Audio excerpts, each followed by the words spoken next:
el día que mi papá murió, Graciela ya había cambiado las chapas de la casa sin avisarme. Llegué del hospital con la ropa que llevaba puesta y la llave no giró. Toqué hasta que me dolió la mano, y ella abrió apenas lo suficiente para ver mi cara. Me dijo que mi cuarto ahora era el cuarto de su hijo, y que yo podía pasar a recoger mis cosas en una hora. No lloré enfrente de ella, pero mis piernas temblaban tanto que tuve que apoyarme en la pared del pasillo. Eso fue el primer golpe, y no iba a ser el último. Esa noche dormí en el coche de una compañera del trabajo, con el asiento reclinado y el olor a gasolina pegándome en la ropa. Mientras veía la fachada de mi propia casa desde la calle, recordé las palabras de mi papá en el hospital: cuida a Graciela, hija. Yo asentí sin saber que él me estaba pidiendo que cuidara a la persona que me iba a dejar en la calle. Graciela había sido su esposa por 6 años, y yo siempre la traté con respeto, aunque nunca me cayó bien. Pero respeto no es lo mismo que confianza, y eso lo aprendí a la mala. Porque cuando mi papá cerró los ojos, ella cerró la puerta. Ahora sé que ese gesto de cambiar las cerraduras no fue improvisado. Lo planeó durante semanas, mientras mi papá agonizaba y yo pedía turnos extra para pagar las medicinas. Ella no movió un dedo por él, pero sí movió todas sus cosas antes de que él muriera. Me pregunto si él lo sabía y no me lo dijo, o si simplemente no quiso verlo. Lo único que tengo claro es que desde ese momento dejé de ser la hija y pasé a ser una extraña. Y como extraña, empecé a investigar. Mi nombre es Norma, y hasta hace 3 meses vivía en una casa de 2 pisos en el centro de Monterrey, la misma donde crecí. Mi mamá murió cuando yo tenía 12 años, y mi papá se volvió a casar cuando yo ya estaba en la universidad. Graciela llegó con su hijo adolescente, un muchacho callado que siempre me miró con desconfianza. Yo nunca me opuse a esa boda porque mi papá se veía feliz, y después de tantos años solo, merecía compañía. Pero desde el principio noté que Graciela tenía planes distintos a los míos para esa casa. Ella empezó a mover muebles, a cambiar cortinas y a hablar de remodelaciones que yo no autorizaba. Mi papá era un hombre tranquilo, ingeniero jubilado que pasaba las tardes viendo novelas y arreglando el jardín. Nunca le gustaron los conflictos, y cada vez que yo le mencionaba algo sobre Graciela, él desviaba la conversación.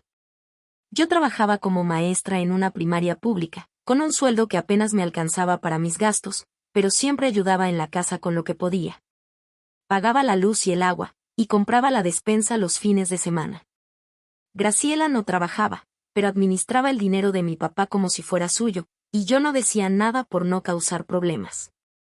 Ahora pienso que mi silencio fue mi primera derrota. El mes pasado, mi papá cayó enfermo de repente, una neumonía que no respondía a los antibióticos. Lo internaron en el hospital privado al que iba siempre, y yo pedí permiso en la escuela para estar con él todas las noches.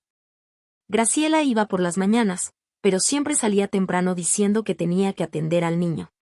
Yo no le reclamé porque mi papá me pedía que no la presionara, que ella estaba muy estresada. Pero yo veía como ella revisaba el teléfono y sonreía, mientras mi papá tosía hasta quedarse sin aire. Esa sonrisa me empezó a dar mala espina. Una noche, mientras mi papá dormía sedado, encontré su libreta de cheques en la mesita de noche. No era mi intención revisarla, pero vi que faltaban varias hojas, y eso me pareció extraño. Cuando pregunté en el banco al día siguiente, me dijeron que mi papá había hecho 3 retiros importantes en las últimas 2 semanas, todos en efectivo.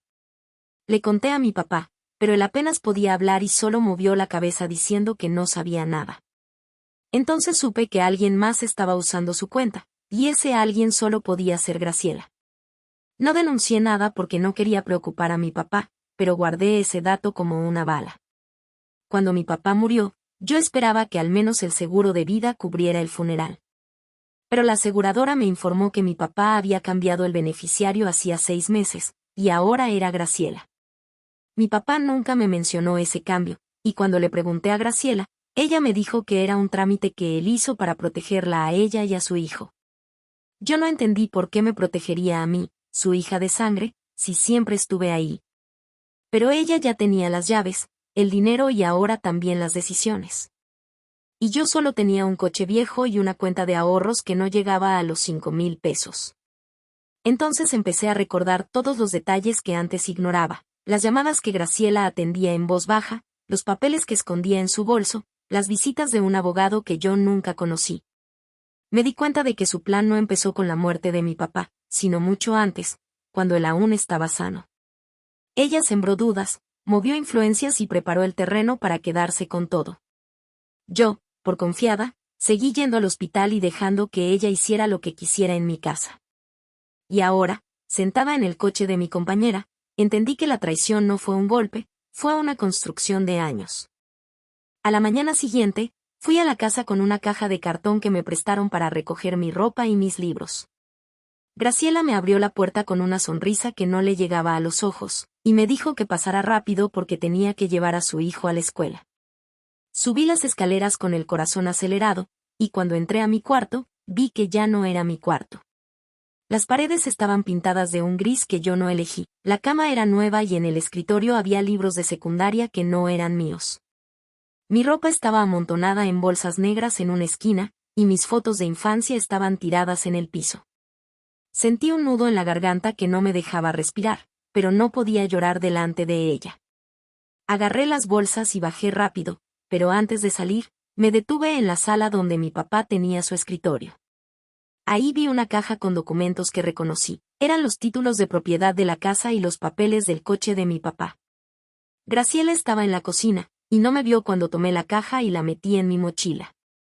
No era un robo, era recuperar lo que era de mi familia, pero aún así sentí que mis manos sudaban y mi corazón latía tan fuerte que casi no escuchaba mis pasos. Salí sin despedirme y manejé hasta la escuela, donde fingí que todo estaba bien mientras daba clase a los niños. Esa tarde, Graciela me llamó por teléfono y su voz era distinta, fría y cortante como si hablara con un desconocido. Me dijo que había notado que faltaban unos papeles, y que si no se los devolvía en 24 horas, iba a denunciarme por robo.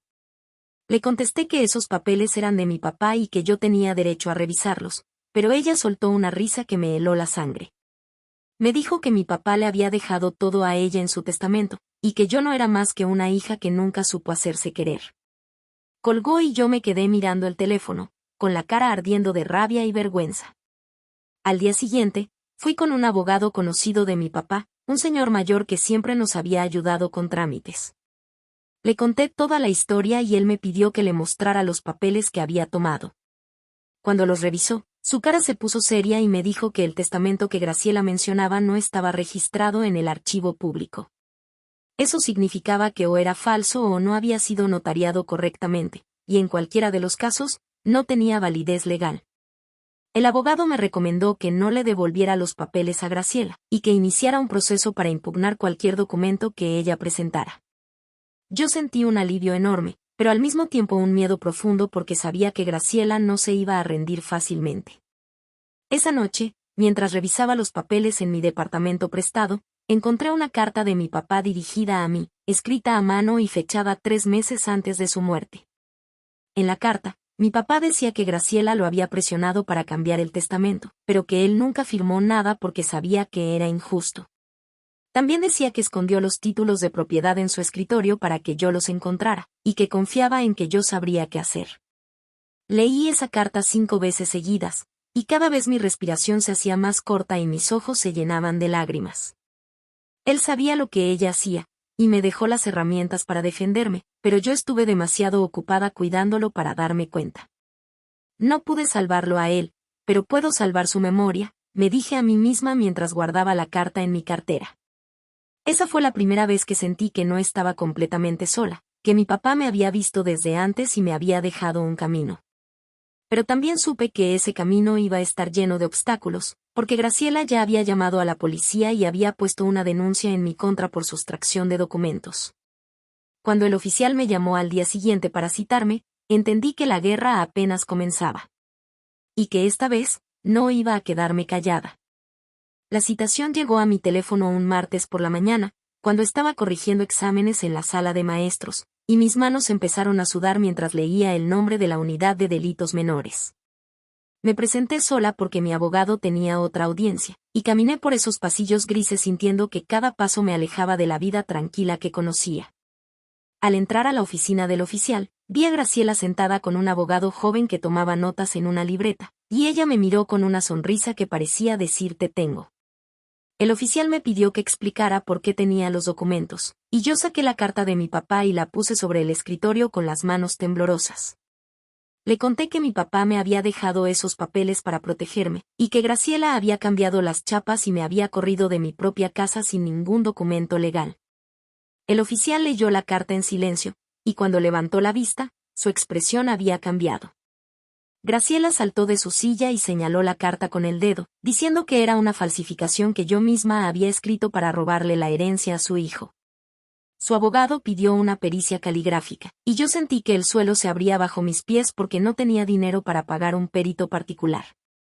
El oficial sugirió que archiváramos la denuncia mientras se hacían las pruebas, pero Graciela se negó y exigió que me detuvieran por fraude. En ese momento, mi abogado llegó con una copia del testamento anterior de mi papá, donde yo aparecía como única heredera, y lo presentó como evidencia de que mi papá siempre quiso que yo tuviera la casa. La cara de Graciela se puso blanca, y por primera vez vi miedo en sus ojos, pero no era un miedo genuino, era el miedo de una tramposa que está a punto de ser descubierta. El oficial decidió cerrar el caso por falta de pruebas sólidas, pero me advirtió que Graciela podía demandarme por la vía civil, y yo supe que esa pelea apenas empezaba. Salí de la estación con un nudo en el estómago, y mientras caminaba hacia mi coche, recibí un mensaje de texto de un número desconocido que decía, ve a la notaría número 3, ahí encontrarás lo que necesitas. No sabía quién me lo enviaba, pero algo me dijo que era una pista, y conduje hasta la notaría sin pensarlo 2 veces. Allí, un empleado me reconoció por una foto que tenía en su escritorio, y me entregó una copia del expediente de compraventa que Graciela había iniciado para vender la casa a una inmobiliaria. La fecha del expediente era 2 semanas antes de la muerte de mi papá, lo que significaba que ella ya había puesto la casa en venta mientras él aún estaba vivo y sin su autorización. Leí los números y las cláusulas con los ojos llorosos, porque ahí estaba la prueba de que Graciela no solo me había corrido, sino que planeaba deshacerse de todo el patrimonio de mi familia. Le di las gracias al empleado y salí con el expediente bajo el brazo, sintiendo que el universo me estaba dando una segunda oportunidad para hacer justicia. Los días siguientes fueron una montaña rusa de emociones y llamadas telefónicas con mi abogado, que me confirmó que el expediente de venta era ilegal porque mi papá no había firmado ningún poder notarial a su nombre. Pero Graciela no se detuvo, y al siguiente fin de semana, llegué a la casa para recoger unas medicinas que había dejado en mi cuarto y encontré un letrero de se vende clavado en el jardín delantero. Toqué la puerta con tanta fuerza que mi puño dolió, y Graciela abrió con una taza de café en la mano, como si nada estuviera pasando. Le pregunté por qué estaba vendiendo una casa que no era suya, y ella respondió que el dueño era su hijo porque mi papá se lo había prometido en vida, aunque ningún papel lo decía. En ese momento, sentí que mi sangre hervía, pero me obligué a respirar profundo y guardé mi teléfono para no gritar, porque sabía que perder el control solo la beneficiaba a ella. Una tarde, mientras revisaba los documentos que había recuperado, encontré un recibo de una funeraria que Graciela había pagado con la tarjeta de crédito de mi papá 3 días antes de que él muriera. Y el monto era el doble del costo de un funeral normal. Llamé a la funeraria y me dijeron que Graciela había contratado un paquete de lujo que incluía flores, carroza y una misa en una iglesia que mi papá nunca frecuentaba, y que el pago se había hecho con autorización telefónica. Eso significaba que ella había usado la cuenta de mi papá sin su consentimiento, y que había gastado el dinero de su seguro en servicios que él nunca pidió. Guardé ese recibo con el resto de las pruebas, y empecé a notar un patrón claro: Graciela no actuaba por necesidad, sino por ambición pura. Y su ambición era tan grande que no le importaba dejar a su propia hijastra en la calle. Me pregunté cuánto tiempo más iba a soportar esa situación sin explotar, y en ese momento, mi teléfono sonó con una llamada de su hijo, el adolescente que siempre había evitado mirarme a los ojos. El hijo de Graciela me pidió que nos viéramos en un parque cerca de la escuela, y cuando llegué, él estaba sentado en una banca con la cabeza agachada y las manos entre las rodillas. Me confesó que su mamá lo había obligado a firmar unos papeles que él no entendía, pero que ahora sabía que eran para quedarse con la casa, y que no quería ser cómplice de eso. Yo solo quiero que todo esto termine. No necesito una casa robada, me dijo con la voz entrecortada, y yo sentí una mezcla de rabia contra Graciela y compasión por él. Me entregó una copia de una carta que Graciela le había dictado para que enviara a la inmobiliaria, donde él aparecía como autorizando la venta, y me juró que nunca había querido hacer eso. Abracé a ese muchacho que siempre vi como un extraño, y en ese abrazo entendí que Graciela había manipulado a su propio hijo para que fuera cómplice, y que ni siquiera su sangre estaba a salvo de sus mentiras. Esa noche, mientras escribía todo en mi cuaderno, me di cuenta de que ya no estaba contando dramas de la vida para desahogarme, sino para construir un caso que no dejara espacio para dudas. Mi abogado me informó que el juez había aceptado revisar la carpeta con todas las pruebas, y que la audiencia preliminar se fijó para el jueves siguiente, solo 5 días después. Esos 5 días fueron eternos, porque cada mañana despertaba con la angustia de que Graciela hiciera algo más para sabotear el proceso, como destruir pruebas o sobornar a algún testigo. Durante el día, daba clases a los niños con la mente en otro lado, y varias veces tuve que repetir la misma explicación porque mis pensamientos se iban a la casa de mi infancia. Una compañera me notó distraída y me prestó su sofá por unos días más, pero yo sabía que no podía vivir así eternamente y que necesitaba una solución definitiva. En la noche, antes de dormir, leía la carta de mi papá en voz baja para recordarme por qué estaba luchando, y cada palabra suya me daba la fuerza para no rendirme. Hasta que llegó el jueves, y con él, la oportunidad de enfrentar a Graciela en un lugar donde las mentiras no podían esconderse detrás de una puerta cerrada. Llegué a la sala de audiencias con mi carpeta llena de pruebas, mi vestido negro y un nudo en la garganta que apenas me dejaba respirar. Graciela estaba al otro lado del pasillo, acompañada de su abogado y de su hijo, que no levantaba la vista del piso y se veía más pálido que nunca. El juez entró, todos nos pusimos de pie, y yo cerré los ojos un segundo para pedirle a mi papá que me diera fuerza desde donde estuviera. Cuando los abrí, vi a Graciela sonreírle a su abogado con confianza, como si tuviera un as bajo la manga, y mi instinto me dijo que no iba a ser una pelea fácil.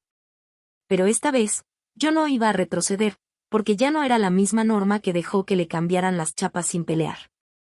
Ahora tenía pruebas, testigos y, sobre todo, la certeza de que mi papá había confiado en mí para cuidar su legado.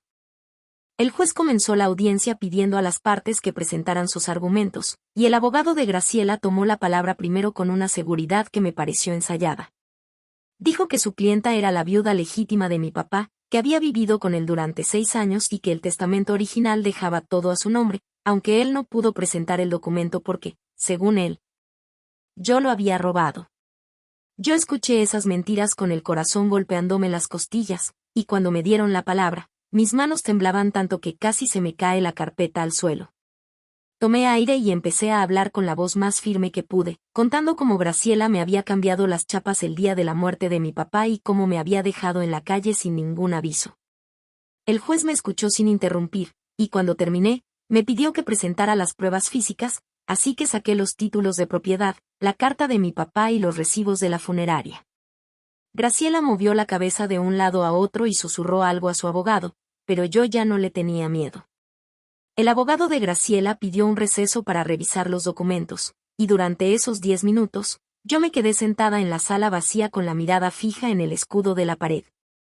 Mi abogado me puso la mano en el hombro y me dijo que las pruebas eran sólidas, pero que Graciela aún podía apelar si el fallo no le favorecía. Cuando regresaron, el abogado de Graciela cambió de estrategia y presentó un testamento nuevo que supuestamente mi papá había firmado en una notaría de Saltillo, con fecha de 1 mes antes de su muerte. El juez tomó el documento, lo examinó con lupa, y preguntó si yo reconocía la firma, pero yo sabía que era falsa porque la letra de mi papá era temblorosa y esa tenía trazos demasiado firmes. Le pedí al juez que comparara con la carta que yo había presentado, donde la letra de mi papá era irregular y débil porque ya estaba enfermo, y la diferencia era tan obvia que hasta el secretario asintió al verla. Esto no es la firma de mi papá, dije con una seguridad que ni yo misma esperaba, y en ese momento, vi cómo el color de la cara de Graciela se desvanecía lentamente. El juez pidió que se llamara al notario de Saltillo para verificar la autenticidad del documento, y durante la espera, el silencio en la sala se volvió tan denso que podía escuchar los latidos de mi propio corazón. Graciela no dejaba de revisar su teléfono, como si estuviera esperando un mensaje de salvación que nunca llegaba, mientras su hijo se cubría la cara con las manos y se mecía en su silla. Yo, por mi parte, no podía dejar de mirar la carta de mi papá, esas palabras escritas con la mano que yo había sostenido tantas veces en el hospital. Cuando el notario finalmente contestó, dijo que no había registro de ningún testamento de mi papá en su oficina, y que el sello que aparecía en el documento era de una notaría que había cerrado hacía 5 años. Mi abogado se levantó y pidió que se declarara la falsedad del documento, y el juez asintió mientras escribía algo en su cuaderno con una expresión grave. El abogado de Graciela empezó a tartamudear y pidió un aplazamiento, pero el juez negó con la cabeza y dijo que el caso continuaba. ¿Usted es consciente de que presentar un documento falso es un delito penal? Preguntó el juez mirando directamente a Graciela, y ella abrió la boca pero no pudo decir nada porque su abogado la interrumpió para pedir que se retirara el testimonio de su hijo. En ese momento, el hijo de Graciela se levantó sin pedir permiso y declaró que su mamá lo había obligado a mentir sobre la firma, y que él no quería seguir siendo parte de su plan. La cara de Graciela se contrajo en una mueca de furia contenida, y yo vi como toda su fachada de mujer segura se derrumbaba frente a todos los presentes. «Eres un malagradecido, después de todo lo que hice por ti», gritó Graciela señalando a su hijo, y el juez golpeó la mesa para imponer el orden. En ese instante, supe que ella había perdido, no por mi culpa, sino por su propia arrogancia al meter a su hijo en sus mentiras. El juez dictaminó que la propiedad de la casa y los bienes de mi papá pasaban a mí como única heredera legítima, y que todos los documentos presentados por Graciela eran nulos por falsedad. Además, ordenó que se abriera una investigación por el intento de venta ilegal y por el uso indebido de la tarjeta de crédito de mi papá, lo que podría derivar en cargos penales contra ella. Yo escuché el veredicto sin poder moverme, como si mis pies estuvieran pegados al piso, y cuando mi abogado me abrazó, recién entendí que había ganado. Graciela se levantó de su silla con los ojos llorosos y me gritó que le estaba arrebatando el futuro de su hijo, pero yo solo la miré en silencio y recordé las bolsas negras con mi ropa tiradas en la esquina. «No te estoy arrebatando nada, solo estoy recuperando lo que siempre fue mío», le respondí con una calma que me sorprendió, y ella salió de la sala escoltada por su abogado. El hijo de Graciela se acercó a mí después de la audiencia y me pidió perdón, y aunque no fue su culpa, el perdón tardó en salir de mis labios. Salí al estacionamiento y el sol de Monterrey me pegó en la cara como una bofetada caliente, pero esta vez no era un golpe, era una bienvenida. Me senté en el borde de una jardinera y lloré sin control, pero no eran lágrimas de tristeza, eran de alivio y de cansancio acumulado durante meses de angustia. Recordé las noches en el coche, las mañanas con el nudo en el estómago, y todas las veces que dudé de si valía la pena seguir luchando. Pero aquí estoy, papá, cumplí mi promesa, susurré mirando al cielo, y una brisa suave movió las hojas de los árboles a mi alrededor. Supe que él no iba a volver, pero su legado sí, y esa casa que vi con las chapas cambiadas ahora volvía a ser mi hogar. Ese día entendí que la justicia no siempre llega rápido, pero cuando llega, lo hace con la fuerza de una verdad que nadie puede negar. Lo más difícil de todo no fue la pelea legal ni las mentiras de Graciela, sino aceptar que mi papá, en su silencio, me había dejado un mapa para sobrevivir sin él. Durante meses lo culpé por no haberme dicho la verdad antes, por haberme dejado tan sola frente a esa mujer que siempre supo jugar mejor que yo. Pero ahora, con la carta en mi mano y la sentencia firmada, entendí que él me protegió de la única manera que pudo, dejándome las herramientas justo donde sabía que las encontraría. Tal vez no tuvo el valor de enfrentar a Graciela en vida, pero sí tuvo la inteligencia de preparar mi defensa sin que ella lo notara. Y eso, aunque no borra el dolor de su ausencia, me da paz para cerrar este capítulo y empezar otro. Y ya no tengo que pelear por mi lugar, solo tengo que habitarlo, me dije mientras guardaba la carta en mi bolso. Esa noche volví a la casa, la misma donde crecí, y con mis propias llaves abrí la puerta sin que nadie me pidiera permiso. Las cortinas grises que Graciela había puesto ya no estaban, y el olor a pintura fresca se mezclaba con el aroma del jardín que mi papá cuidaba cada tarde. Subí las escaleras despacio, tocando cada peldaño como si fuera la primera vez, y al entrar a mi cuarto, vi que Graciela se había llevado sus cosas pero había dejado mis fotos en el piso, como un último acto de desprecio. Las recogí una por una y las coloqué en el escritorio donde siempre estuvieron, junto a la carta de mi papá y los títulos que tanto me costó recuperar. Me senté en la cama que ya era mía otra vez, y por primera vez en meses, sentí que el peso en mi pecho se aflojaba un poco. Pero en medio de ese alivio, no pude evitar preguntarme qué haría Graciela ahora, con el odio como única compañía. La audiencia no fue el final, sino el principio de una transformación que yo no esperaba. Graciela fue citada a declarar ante el Ministerio Público por falsificación de documentos y uso indebido de tarjeta de crédito, y aunque su abogado intentó negociar un acuerdo, el juez no aceptó porque las pruebas eran contundentes. Mientras ella enfrentaba su proceso legal, yo cambié las chapas de la casa por unas nuevas, pero esta vez las llaves las guardé yo y solo yo supe dónde estaban. El hijo de Graciela se mudó con unos tíos en Saltillo porque no quería seguir viviendo en la misma ciudad donde su mamá había armado todo ese escándalo. Antes de irse, vino a despedirse y me pidió que no lo juzgara por las mentiras que su mamá lo obligó a firmar, y yo le dije que entendía que él también fue una víctima en todo esto. Me dio un abrazo apretado y me prometió que algún día volvería a visitarme para conocer la casa sin el peso de las mentiras de su mamá. Mientras tanto, la inmobiliaria que había aceptado vender la casa sin la autorización de mi papá también enfrentó una investigación, y el agente que manejó el trato perdió su licencia por negligencia. Yo no pedí que despidieran a nadie, pero el sistema hizo su trabajo y cada persona que participó en la estafa tuvo que rendir cuentas, aunque fuera de forma administrativa. Los vecinos del barrio, que al principio me veían con lástima por haber perdido a mi papá, ahora me saludaban con respeto porque sabían que yo había luchado por lo que era mío. Doña Carmen, la señora de al lado, me confesó que siempre había sospechado de Graciela porque la veía salir con abogados y revendedores de propiedades, pero que nunca quiso meterse en chismes. Le agradecí su honestidad y le dije que a veces el silencio de los demás también duele, pero que no la culpaba porque ella no tenía por qué saber. Esa conversación me hizo pensar en cuántas personas vieron lo que pasaba y no dijeron nada, pero también en que yo misma fui una de esas personas que cayó durante años. Un mes después de la sentencia, recibí una carta certificada de Graciela desde el centro penitenciario donde estaba en prisión preventiva, esperando su juicio penal por fraude. En la carta, ella me pedía perdón y me decía que todo lo hizo por miedo a quedarse sin nada después de la muerte de mi papá, y que su hijo la había abandonado por culpa de sus decisiones. Leí esa carta con una mezcla de rabia y tristeza, porque entendí que su miedo la llevó a hacer cosas horribles, pero eso no justificaba que me dejara en la calle mientras mi papá aún estaba en el hospital.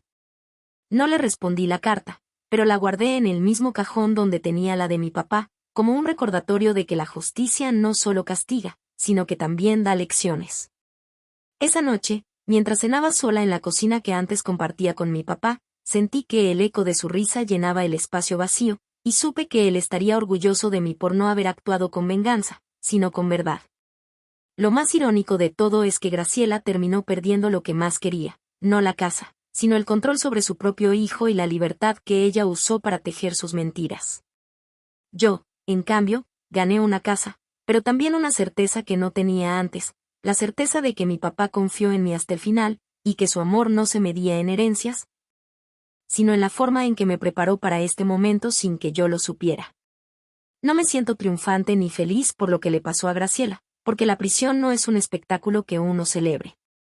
Pero sí siento una paz profunda al saber que ya no tengo que mirar por encima del hombro, ni temer que alguien venga a cambiarme las chapas mientras no estoy. La justicia poética no siempre es un golpe de efecto, a veces es simplemente recuperar el derecho a respirar tranquila en tu propia casa, con tus propias llaves.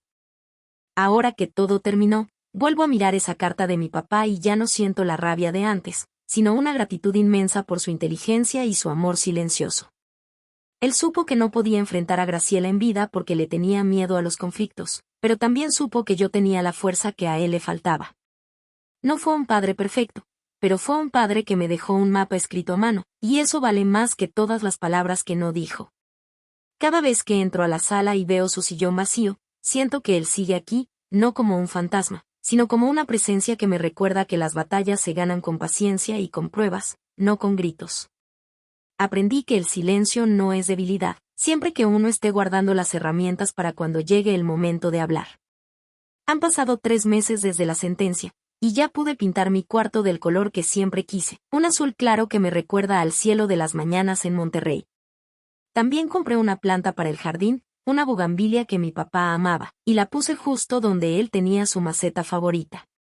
Los fines de semana, cuando no estoy corrigiendo exámenes, me siento en el patio a tomar café y a escuchar el ruido de los vecinos, ese bullicio que antes me molestaba y que ahora me da una sensación de pertenencia.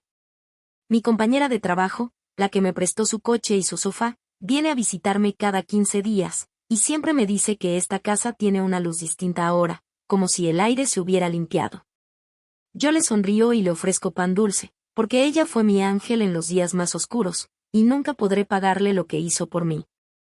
Pero no todo es paz absoluta, porque a veces despierto en medio de la noche con la sensación de que alguien está tocando la puerta, y tengo que levantarme a verificar que las chapas estén bien puestas. Es el residuo del miedo, esa huella que dejan las traiciones en el cuerpo, y sé que va a tomar tiempo borrarla por completo. Mi abogado me dijo que Graciela podría salir en libertad condicional en unos años, y aunque sé que ella ya no puede reclamar nada legalmente, una parte de mí teme que intente algo más. Porque la ambición no se cura con una condena.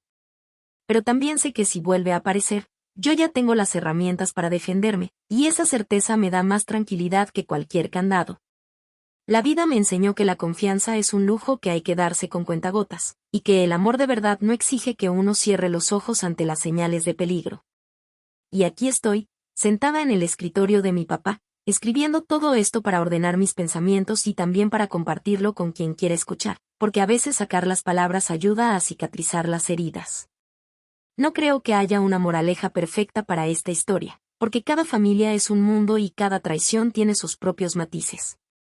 Pero sí sé que el perdón no es obligatorio, y que a veces la justicia es el único camino para recuperar la dignidad que nos arrebatan. Mi papá me pidió que cuidara a Graciela, y en cierto modo lo hice, porque no la denuncié por venganza sino porque la ley necesitaba saber la verdad.